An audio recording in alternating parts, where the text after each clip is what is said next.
Twitch streamer Hasan Piker's been mocked before for praising Mao Zedong, and well, he had the bright idea to do it again, and the results are just the same. Tens of thousands of people, if not more, across the internet mocking the guy for this take. I got stopped by a cop who thought I was like making fun of Mao Zedong, which I never would and never will. Mao Zedong is a one of the great leaders of this world, okay? A man who changed the entire universe, the entire planet, okay? For real, yes. I mean, there was a lot of fucking excesses, let's be real, but the People's Republic of China would not exist without Mao Zedong. Before we talk about anything else, let's pause. Let's pause for a second. The absurdity of this guy talking about how he was stopped in China because they thought he was making fun of Mao, which is referring to a clip, I believe, from like last year. I talked about that clip. And it's like, bro, do you not hear how absurd that is? Yeah, dude, the cops stopped me because they thought I was making fun of Mao. I would never do that. The fact that he doesn't realize how absurdly pathetic that is, that the cops would even stop someone because they're like, hey, wait a second, did you make fun of Mao? We can't have that. You're not allowed to do that. And it's just completely lost on Hasan. And as for Mao himself, I mean, come on, dude. Anyone who's played Hoi 4, anyone who's played Hearts of Iron 4 knows that Mao was hiding in the mountains while his countrymen were at war. And then once they were weakened, then he comes out of the mountains and starts exploiting all of his people.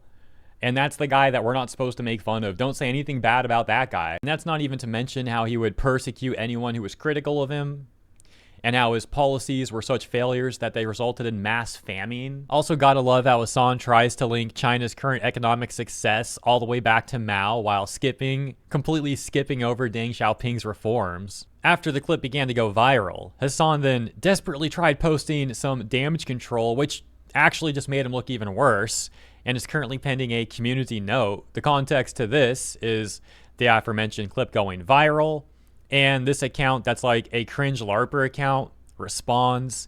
You can take a look at this account, this tweets of account, and like either post is either trying to rage bait the left or the right. It's very clear that they're just doing this for blue check engagement revenue. If you're not familiar with that, it's Twitter's monetization system, and they get a response from another account that's also always rage baiting on Twitter and or unironically making the worst takes. But it doesn't really matter because either way, again, this is like two accounts that are desperately always trying to get blue check revenue from being terminally online on twitter.com specifically.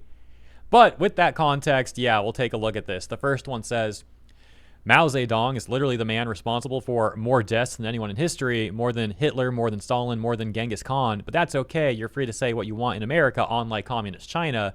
And the other account saying, no, he isn't. This is Nazi propaganda, which is obviously a very stupid take. Like, hey, pointing out history is Nazi propaganda. But again, that account is just always trying to rage bait. They don't even care how bad their takes are. They just want to desperately try and get people to engage with them for blue check revenue.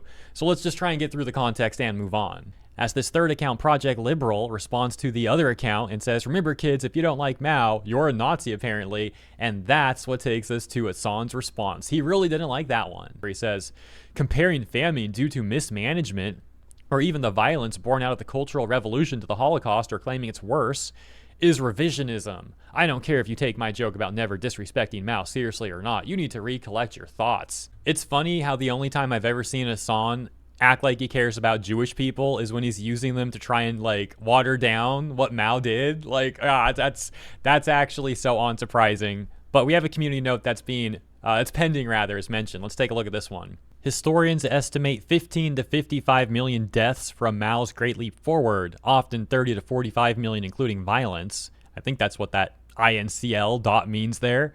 Plus 1 to 2 million Cultural Revolution versus around 6 million for the Holocaust. Scale comparisons are standard history, not revisionism, which denies it. And you gotta love the irony of Hasan complaining about revisionism, as he was actually the one more closely engaging in revisionism by the way he was watering down how disastrous Mao's policies were. There is literally only one good thing you can say about Mao, and it's that one song that he has that's really catchy. That, of course, he didn't make anyways, but still, I'll give him that one. But that's it.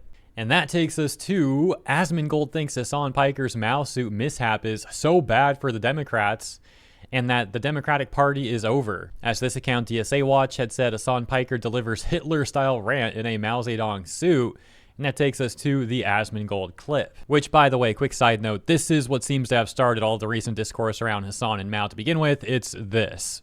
Who will fund Israel, who will help poison the planet, who will stiff workers and help bosses. We don't need those Democrats anymore. It's crazy, like, honestly. In fact, This is an instance that I am so, like, you know, it says never interrupt your enemy when they're making a mistake. This is so bad for the Democrats.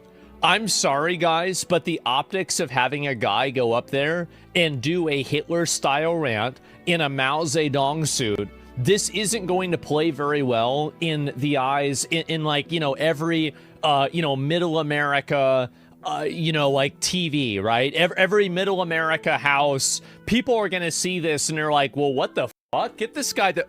I thought we got rid of all these guys. Wait, what the hell is this? Get him the fuck out of here.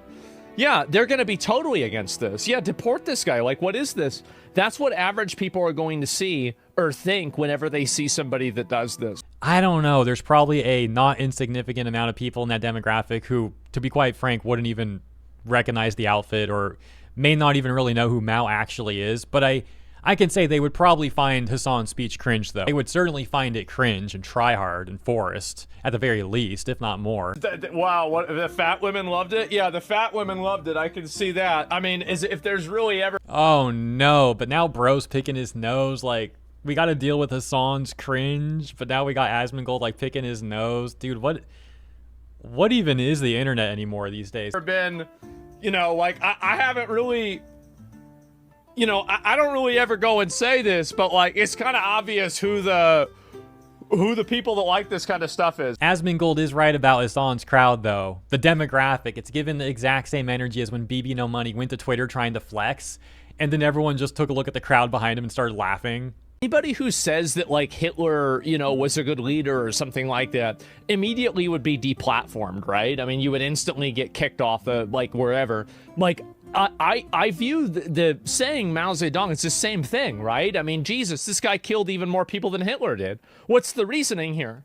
How is this allowed? Yes, and keep in mind, this is Hasan glazing a guy that was responsible for the deaths of tens of millions of people.